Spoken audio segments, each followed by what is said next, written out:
Microsoft, Apple, Alphabet, Amazon, and Meta are the 5 biggest tech companies on the planet. In this video, we are going to break down exactly how they compete with one another, their opportunities for growth in the future, and the competitors that might one day join them. Quick note, Alphabet is the holding company for Google, along with YouTube and Waymo and a bunch of other businesses. We're going to just refer to them as Google for the rest of this video because it allows me to use the acronym MAGMA. Let's start off with a sense of scale. Why are these companies considered big tech and all the other companies are not? First of all, Microsoft and Apple both have market capitalizations over 2 trillion. Google and Amazon are just shy of 2 trillion. Google is at about 1.9 trillion. Amazon is at 1.7, and Meta is just shy of 1 trillion, but Zucks is very focused on hitting that in the next year. Altogether, these companies do over $750 billion worth of annual revenue, and their combined market caps, over 9.5 trillion, makes up almost a quarter of the entire S&P 500. Their market caps added together are larger than the GDP of the world's 3rd biggest economy, Japan. Stick around to the end of the video. I'll explain why Tesla will never be a part of this group. Cloud computing, infrastructure as a service, is the first arena in which these Goliaths battle.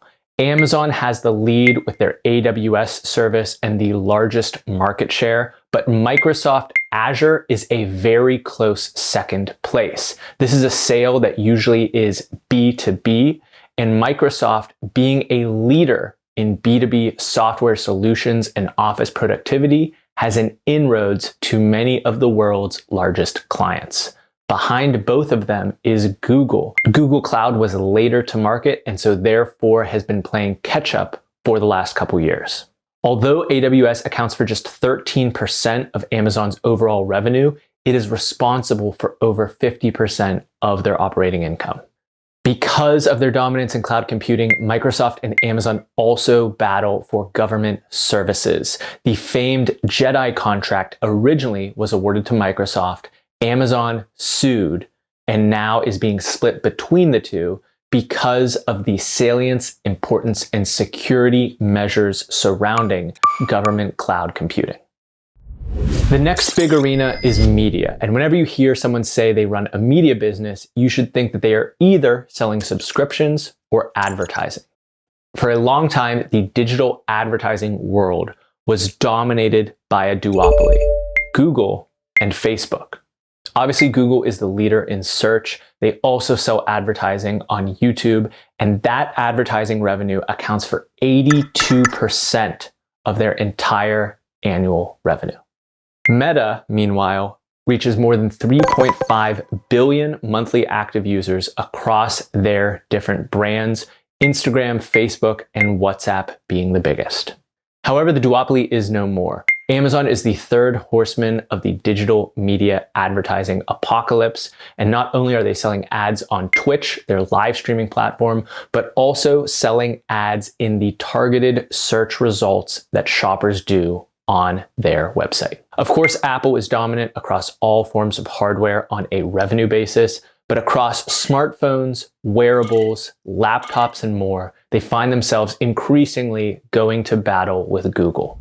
In the mobile operating environment of iOS versus Android, Apple sees only 27% market share, while Google reaches 72% of the smartphone market. In the wearables category, Apple has an enormous lead with both the Apple Watch and AirPods. AirPods as a standalone business does more revenue than Adobe, one of the largest software companies on the planet. Meanwhile, Google acquired Fitbit at a $2.1 billion price tag, and Amazon ripped off the company Whoop for their wearable straps. Just as Apple has unparalleled dominance in the hardware category, Microsoft is similarly invulnerable when it comes to B2B software. The Microsoft Office platform, Microsoft Teams, Microsoft Azure, and their entire suite of other software solutions puts them at the pinnacle of recurring revenue and relationships with the world's largest companies. Google has also tried to make inroads in this domain, but is nowhere close, candidly.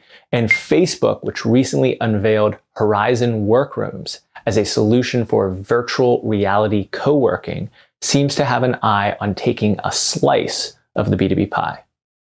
Amazon is the only retailer of the bunch, but as they try to break into their own computing platform, they have targeted smart speakers in the home, where their Amazon Alexa and Echo have the largest market share, but almost all of big tech is trying to make their own play for the kitchen counter and anywhere else that your smart speaker might be located.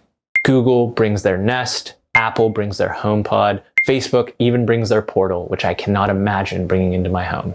So that's where they're doing battle in the present. In the future, I see 4 domains of pitched competition facing big tech as they compete with one another.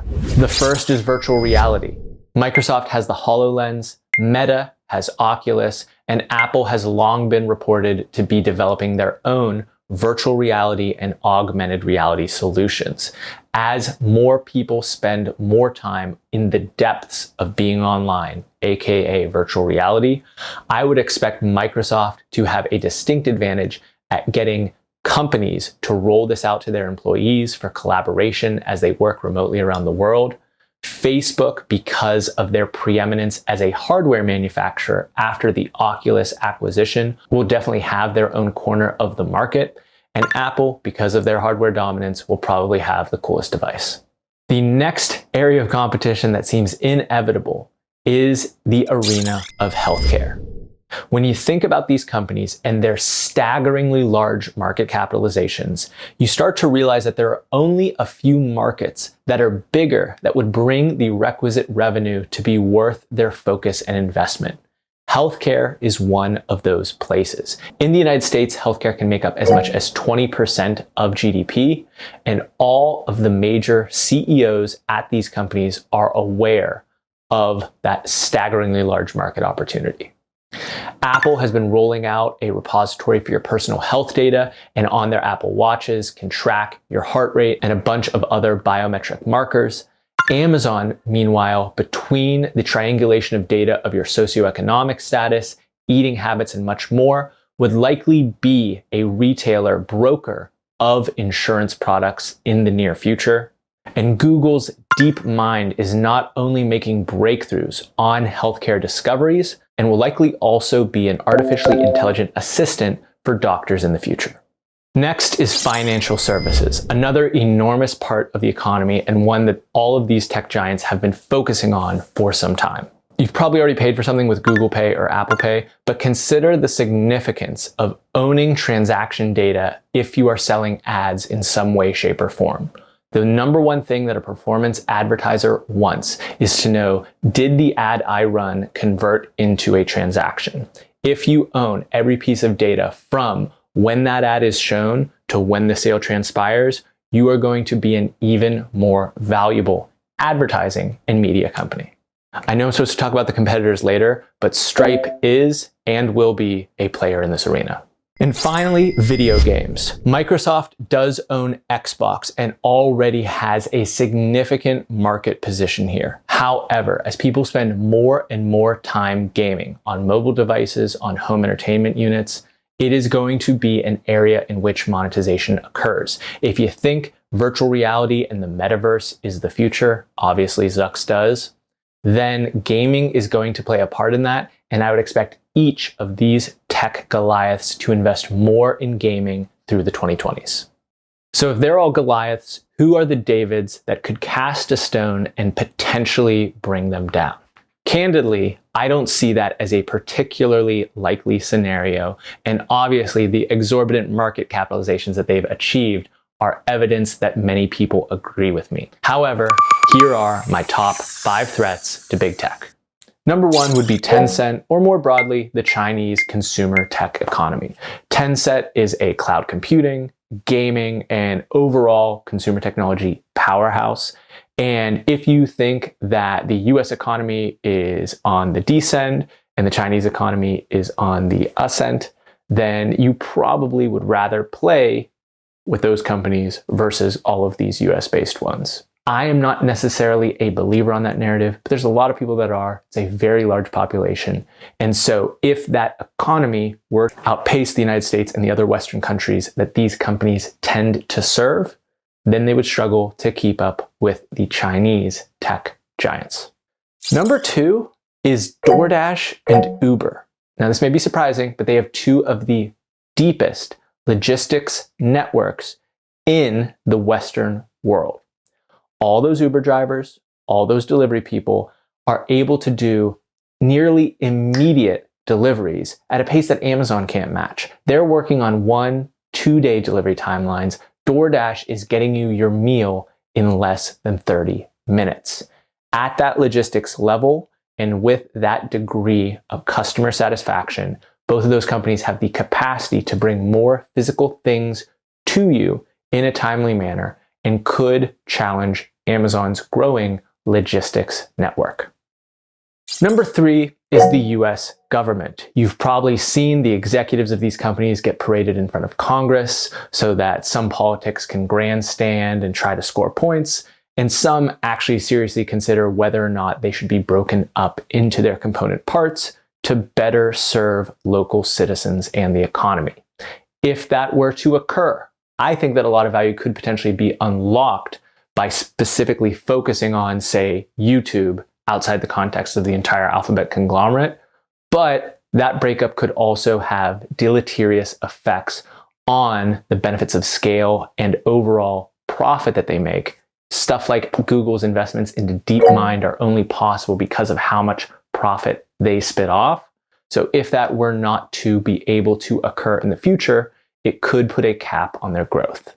Number 4 could be Ethereum, Bitcoin, Solana, the blockchain generally. If you think about giving your data to different sources, there is a large contingent of people that would love to give less data to Google, less insights to Amazon, not use these platforms for commerce, for some of the things that they're currently used for, and instead offload that to a blockchain. If those platforms were to gain more scale, and they are a long way from doing that, that would be the type of orthogonal competitor that all of these centralized services would struggle to compete with. And number 5 is Tesla. Actually, I'm just kidding. Tesla does less than half of Meta or Facebook's total annual revenue. And they do that by selling cars instead of digital advertising, which is a substantially worse margin business than digital ads and pixels. Tesla is nowhere close to competing with these companies for R&D, for defensible moats in terms of their relationship with customers, and is in one of the most spectacular valuation bubbles that we have ever seen in public markets. I know you probably want to roast me in the comments for that, but it is true. Tesla is not going to unseat any of these companies despite Elon Musk's engineering brilliance. So what I missed? Did I miss elements where they compete? Did I miss a potential one that can join the MAGMA acronym in the future? Let me know in the comments and hit subscribe, because we break down all of the biggest stories in business so that you can build a better business brain on this channel every single week.